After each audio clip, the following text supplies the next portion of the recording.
Bem-vindo, galera! Mais uma curiosidade matemática, né? Além de aulas, é uma coisa que eu sempre proponho muito para todos os alunos, todo mundo que tem contato comigo a matemática, ela tem uma base filosófica muito grande. Tanto é que na essência as duas são quase iguais, né? Só as premissas que são diferentes, né? Uma investiga mais as questões e outra busca mais por respostas, mas a base acaba sendo quase a mesma. E uma coisa de extrema relevância diz respeito a crescimentos, evolução de sistemas. Bom, vamos analisar. Imagina que você tem algo que você guarda. R$ 1 hoje, R$ 1 amanhã, R$ 1 de um em um. Ou então de dois em dois, mas sempre a mesma quantidade. Isso é um crescimento que nós chamamos de crescimento afim, ou em alguns casos, crescimento linear, de primeira ordem, de primeiro grau, progressão aritmética, vários nomes, mas é o crescimento mais simples que tem. Bom, tem vários outros crescimentos maiores que esse, que são polinomiais.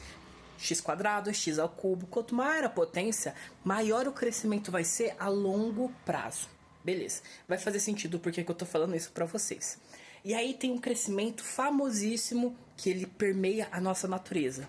Ele é chamado de crescimento exponencial. O que é o crescimento exponencial? O crescimento exponencial, ele age semelhantemente a um juros composto. Isto é, a cada vez, quanto mais ele tem, mais ele cresce. O tanto que ele cresce aumenta de acordo com quanto tem naquele momento. E conforme ele vai aumentando, ele vai crescendo cada vez mais rápido. Ou seja, no primeiro momento ele cresce 1, mais para frente ele cresce 2, mais para frente ele cresce 3 e nunca para de aumentar o quanto está crescendo. E não só isso, ele nunca para de aumentar de uma maneira que a longo prazo sempre vai existir um momento que ele supera todos os graus polinomiais. Ele cresce mais rápido do que qualquer outra coisa na natureza. Bom, e aí vem uma outra curiosidade interessante. Grande parte dos cursos de cálculo e livros de cálculo alegam que a exponencial é uma função que supera todas em termos, né, de crescimento a longo prazo. Enquanto isso é meio que verdade, tem um adendo interessante. Um resultado da matemática é que, não importa o quão grande seja o seu crescimento, você sempre pode fazer ele crescer ainda mais rápido. Só que, para você às vezes criar uma família de funções mais poderosas, às vezes você tem que usar muitos recursos artificiais, isto é, recursos que não funcionam bem no mundo real. Assim sendo, na natureza, né, o exemplo que cresce mais rápido é a exponencial. A exponencial é o exemplo que acontece na natureza, na economia, que mais rápido cresce, supera todos os polinômios. E agora, dito isso, o porquê que eu decidi falar de exponencial para vocês? Exemplos, coisas que crescem como uma exponencial. Uma doença viral, como, né, aqui a pandemia que a gente teve nesses anos que passaram. Por que proliferou rapidamente para o mundo inteiro? Porque a taxa de infecção cresce como uma exponencial. 2 pessoas infectam mais 2, agora são 4 pessoas. 4 pessoas passam para mais 4, vira 8. Percebe que vai dobrando? Isso é um efeito exponencial. Está sempre aumentando, a cada dia aumenta a quantidade de novidades, né? Outro exemplo, juros composto também segue uma exponencial. Bom, por quê? Bom, vamos fazer o teste. Você já deve ter feito a projeção. Se você tem uma quantia investida, no primeiro ano, você vai ter, imagina que você depositou R$ 1.000. No primeiro ano, você vai ter um retorno, né, um CDI fixo, 12%, você vai ter 120 de retorno. No ano seguinte, você já está com 1.120, porque aumentou. Então vai ser 12% disso. Ao invés de aumentar 120, vai aumentar uns 140, 150. Então, aumentou a quantidade em função do quanto já tinha, né? Algumas polinomiais fazem isso, mas fazem isso de uma maneira bem fraquinha, né? Mas aí você pode falar, Emerson, a pandemia em coisa de alguns meses pegou o mundo inteiro. E o juro composto não deixa a pessoa rica, né, em alguns meses. Justamente, existem níveis de exponenciais também, né? O fator da exponencial. Obviamente, o fator do juro composto é um fator pequeno. Ele sempre vai crescendo pouquinho. Mas lembra da regra. A longo prazo, se você tivesse aí 1.000 anos, 2.000 anos, 3.000 anos, supera qualquer crescimento da natureza. Só que quando o fator da exponencial é pequeno, ele demora muito tempo.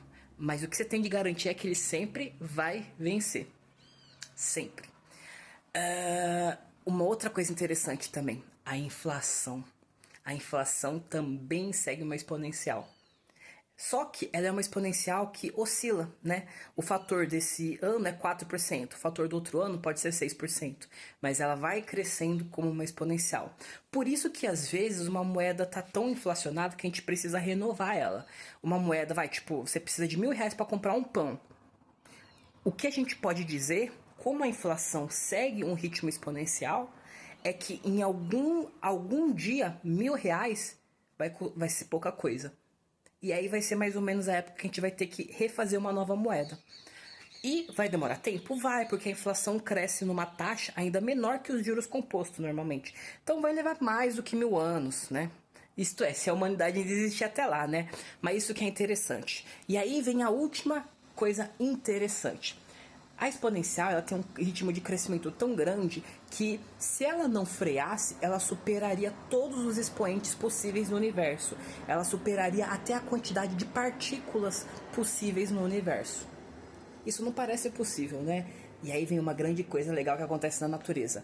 Na vida real, grande parte das coisas, doenças, infecções, avanço de doenças também, segue um ritmo exponencial. Quanto mais tempo passa, mais rápido avança. Só que sempre tem um momento de quebra. Isto é, uma doença cresce como exponencial. Se ela continuasse crescendo infinitamente, ela ia infectar mais pessoas do que existem no planeta Terra. Qual que é a quebra dessa exponencial? Infectou todas as pessoas possíveis de ser infectadas. Parou de crescer ali. Quebrou a exponencial. Juro composto. Ele sempre vai crescendo, crescendo, crescendo. Se chegasse algum momento que todo mundo enriquecesse demais com isso, ia ter uma quebra e a moeda ia ter que ser reformulada. O dinheiro, através da inflação, passou aí uns 3, 4 mil anos. R$ 1 milhão tem o preço de um pão. Então, um número grande demais para pouco valor, eles fazem uma quebra na exponencial, criando uma nova moeda, resetando a exponencial. Então, a natureza sempre faz isso. E isso vem também como uma informação interessante de alerta. Sempre que você vê que algo está crescendo num ritmo exponencial, significa que vai existir uma quebra em algum momento. Isso pode ser bom, isso pode ser ruim. Se for uma coisa ruim que está crescendo exponencialmente, vai ter uma quebra. Se for uma coisa boa, você tem que estar de alerta, porque aquilo não vai durar para sempre. Crescimentos exponenciais não duram para sempre. Ele tem que ser quebrado e alterado em algum momento. Senão ele destrói o universo. E isso também deve ser levado em consideração na questão de doenças. Certas infecções, grande parte delas, elas crescem no nosso corpo no modo exponencial. No começo, elas te dão um pequeno mal-estar, mas à medida que elas vão avançando, o dano vai ser cada vez maior. E não para de piorar cada vez mais rápido. E a quebra ocorre normalmente no óbito, né? Então, isso é um fato interessante, uma aplicação filosófica interessante da matemática na vida real. O crescimento exponencial. Sempre que algo crescer mais rápido, quanto mais tiver, com uma quantidade de bactérias, quanto mais bactéria tem, mais bactérias elas fazem porque elas se reproduzem. Quanto mais pessoas existem se reproduzindo, mais pessoas vão existir. Crescimento populacional, tudo que respeita isso, de quanto mais tem, mais rápido vai, é uma exponencial. Em algum momento vai ser quebrado. Em algum momento uma barreira vai impedir de continuar. Interessante, né? Isso é um fenômeno da natureza, né? Até em termos astronômicos, né? Tem um limite de matéria que pode ter. Porque quanto mais matéria tem um astro, né? Maior é a gravidade, mas ele atrai os demais astros. Só que chega um ponto que é tanta gravidade que ele colapsa. Quebrou de novo a exponencial, que daí faz com que o quê? Vire um buraco negro. E vai ter uma quebra também em algum momento. Todo exponencial vai ter uma quebra, senão ela devora o universo. Bom, pessoal, essa é a curiosidade de hoje. Tchau, tchau.